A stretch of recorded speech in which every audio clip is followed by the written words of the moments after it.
Hello, and welcome to a very important and transparent and maybe triggering episode. And I would be doing a disservice if I wasn't speaking up about this more. So I'm here. And you may have remembered, I think it was like last year when I hosted the Deception in the Coaching Industry webinar. And if you haven't watched it, visit the show notes and take a look at it. It's one of my most well-respected episodes, or videos, I should say. It was a masterclass that I shared, and it's on my YouTube channel.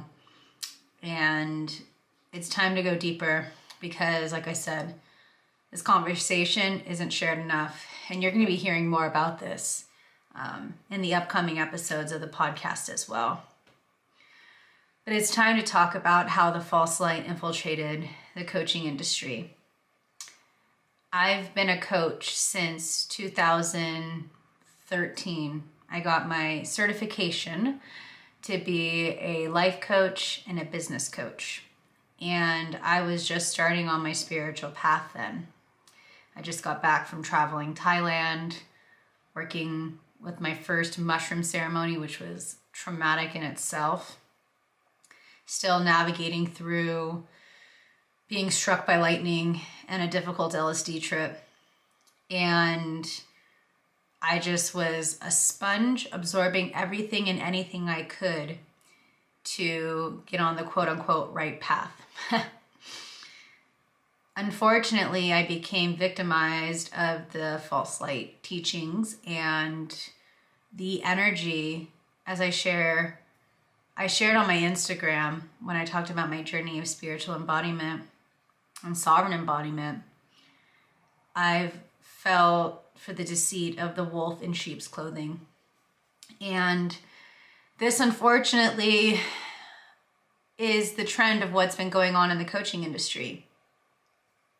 It's happening. A lot of us have learned from the same teachers. A lot of those teachers were really ingrained in the Piscean patriarchal way of being of service, focusing on people's pains and like going to their pain point and just diving right into that space. And it always didn't feel right, but I always kept doing it because, again, this is what I thought you're supposed to do. Keyword supposed. And that was because I still wasn't in my power. That was because I was still doubting my ability to be of service, how I'm here to show up, and that my medicine and my work is worthy of being not just in my integrity of who I am, but my own worthiness. And of course, that took a lot of work, a lot of deep inner child healing work. It took me really finding that balance within the divine masculine and the divine feminine within myself. Because again, I thought all those answers were going to be outside of myself. I learned the hard way. And that's why I created programs like Thrive. Because I want you to take back your power. And from that space, you can build the business and life you desire that is in alignment with you. And while this is the last time I'm offering this experience in a group setting because I am shifting more of my focus into marketing and branding, this is still a very, very important part of the work. And some of us bypass it, some of us ignore it, some of us just think it's going to get done eventually. But it's your willingness to go there. It's your willingness to say enough is enough, and it's your willingness to honor that inner child within.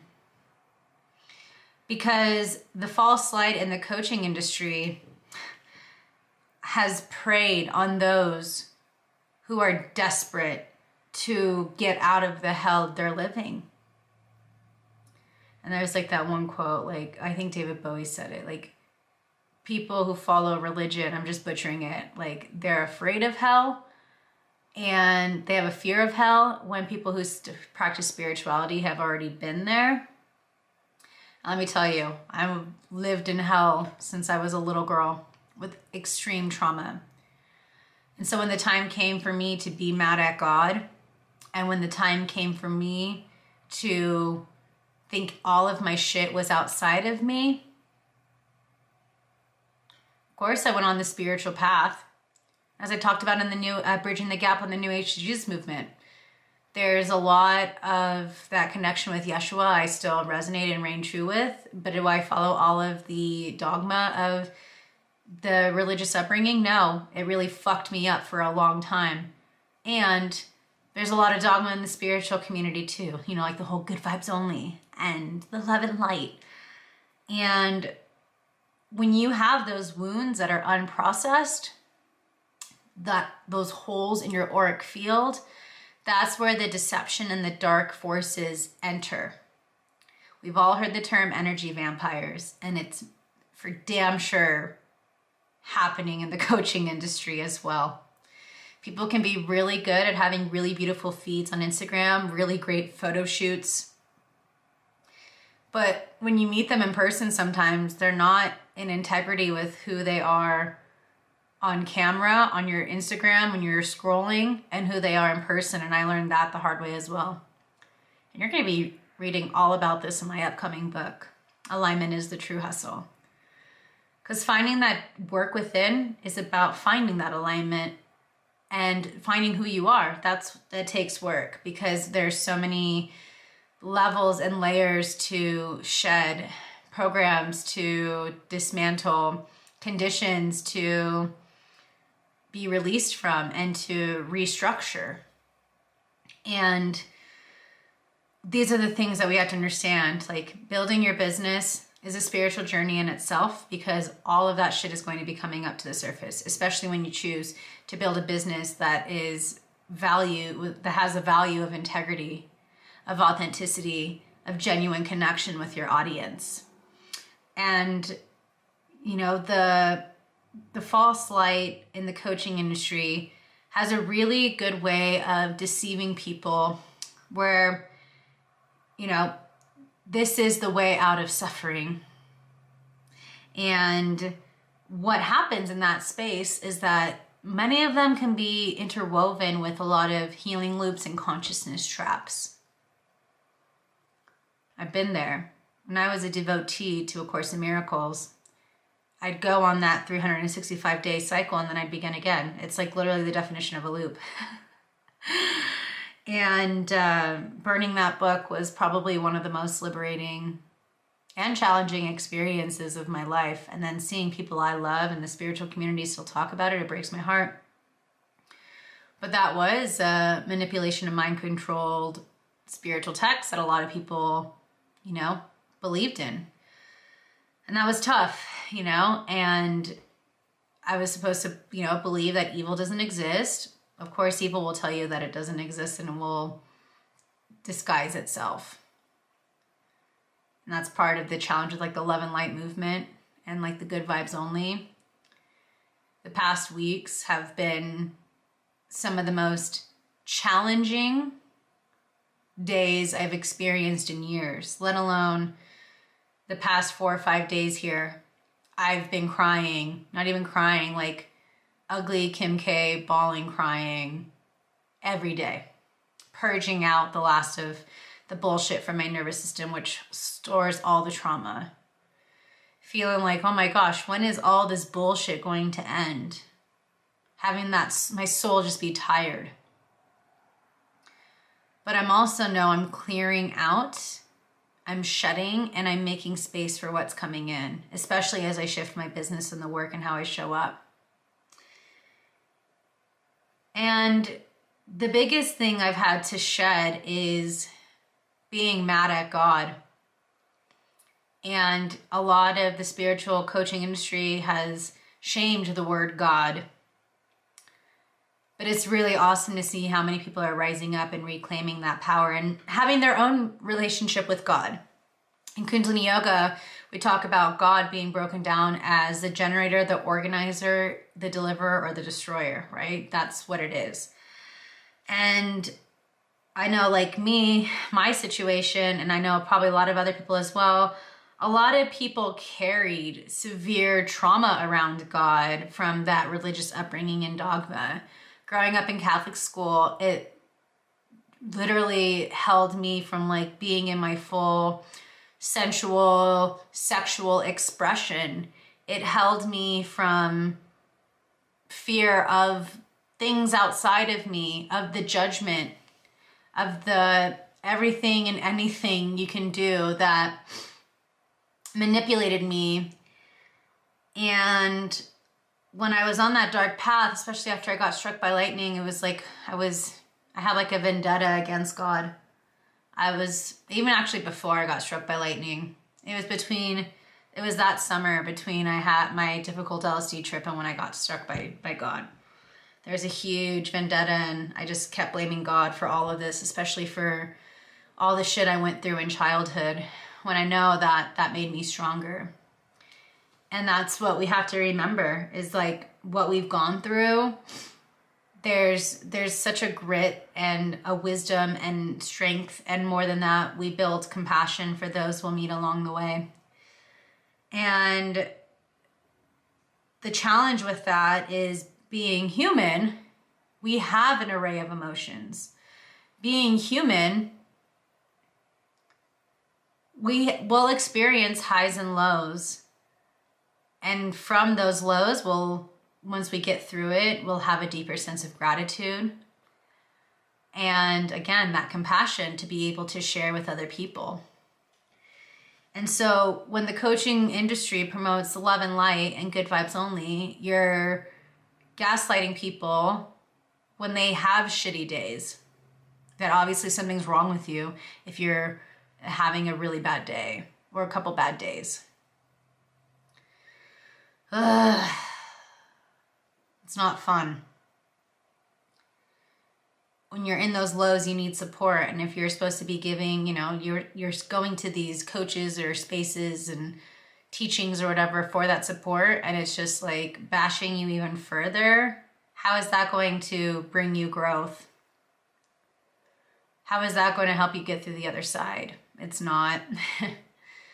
And it's important along the way to make sure that you have like your soul squad of support, and that you're free to share your emotions. And if you're not, well, then you're probably hanging out with the wrong people.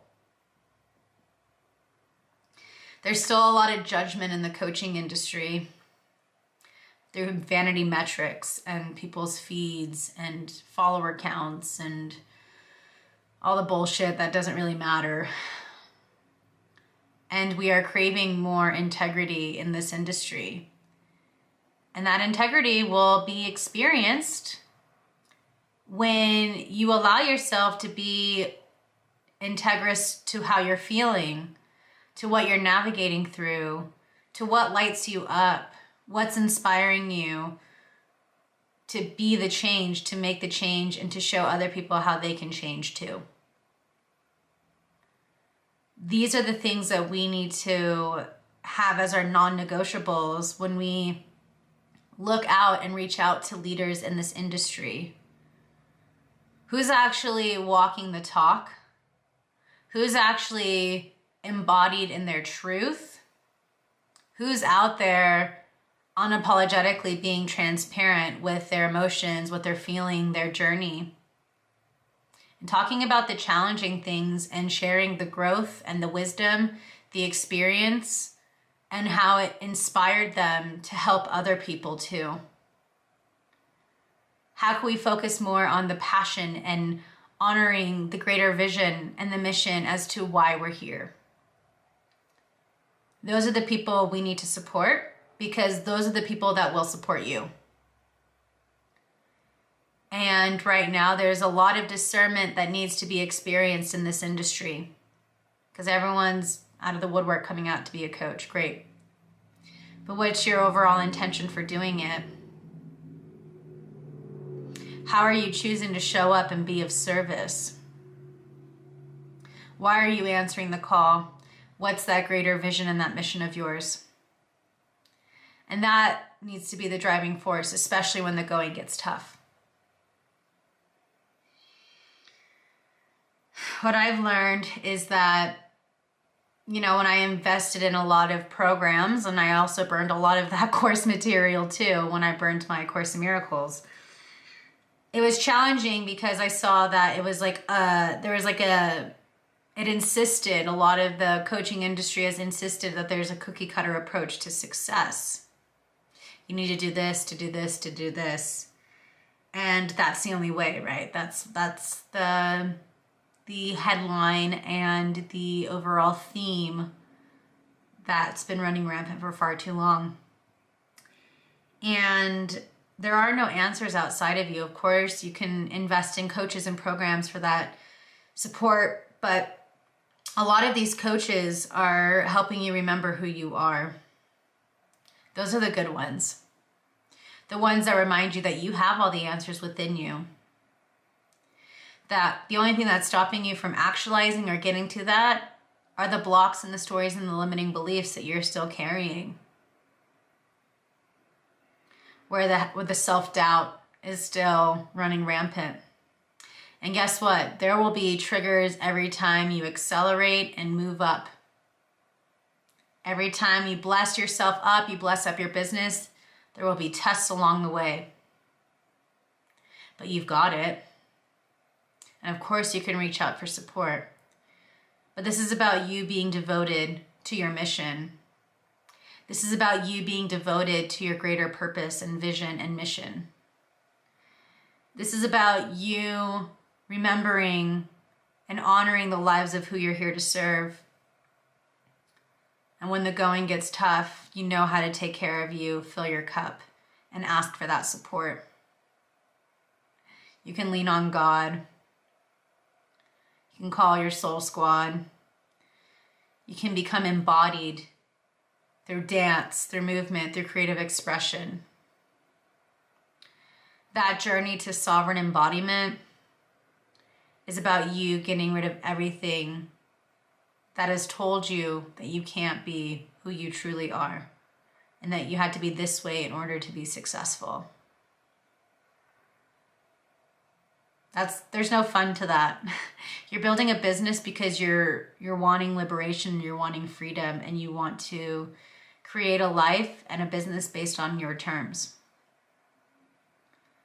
And the key foundational piece to that is the solid foundation of you.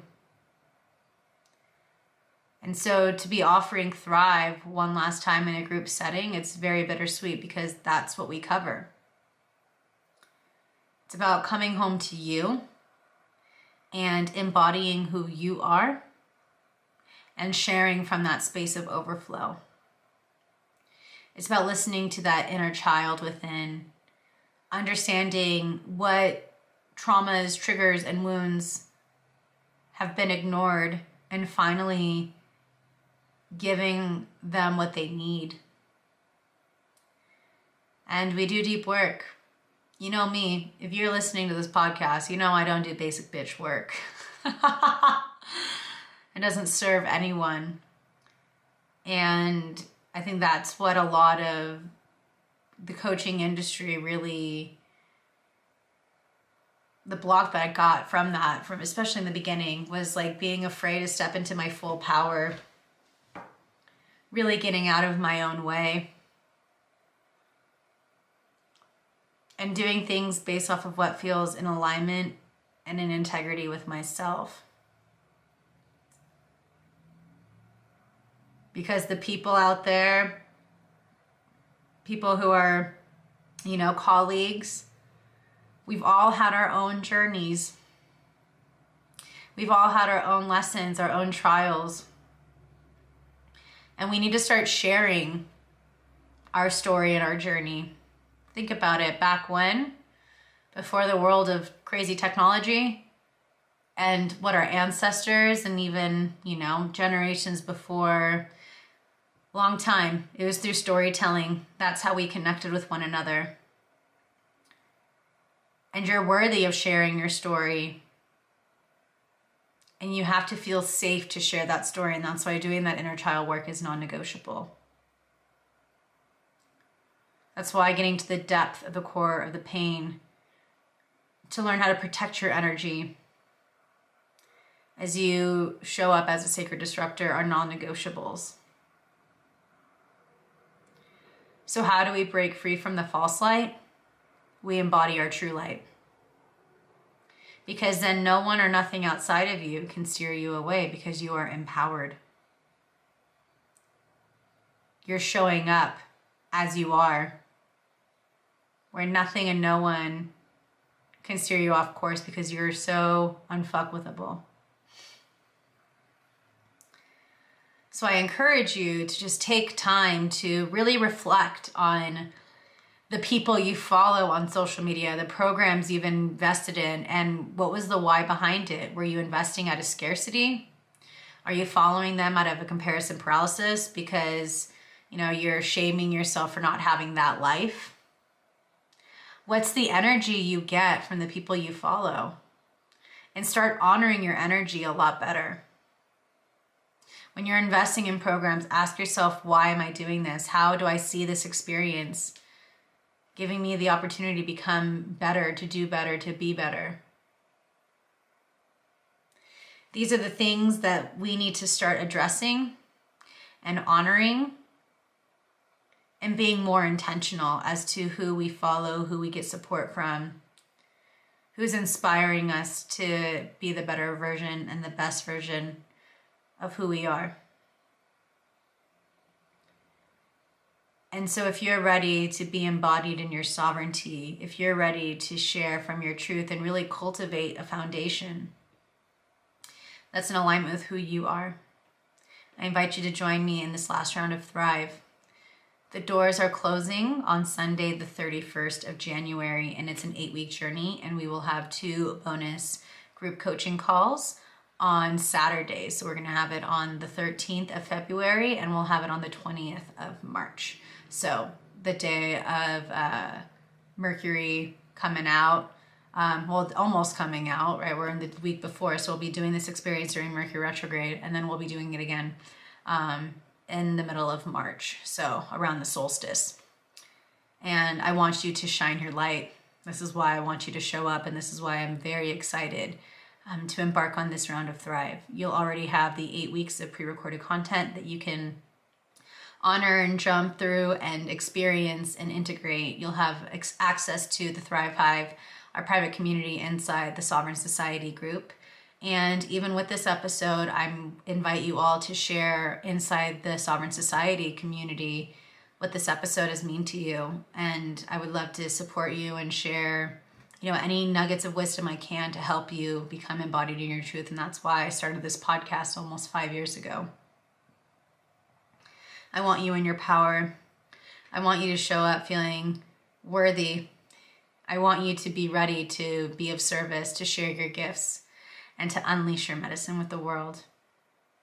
I love you so much, and I'm so grateful you're here on this journey with me, and I'm extremely looking forward to see how we embark together from here on out, especially as I start to share more about marketing and branding and the business aspect, something I was very avoidant of for a long time, because I was avoiding stepping into my power, because I know how fucking powerful and how good I am at marketing and brand work.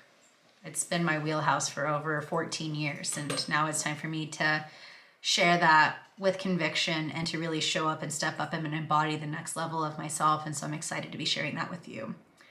But I thank you for being on this conversation, and just remember to take care of yourself right now. The energies are very, very wild, and they're very, very intense. So do what you need to do. Permission to be you. I love you, and I'll see you on the other side. Take care, Satnam.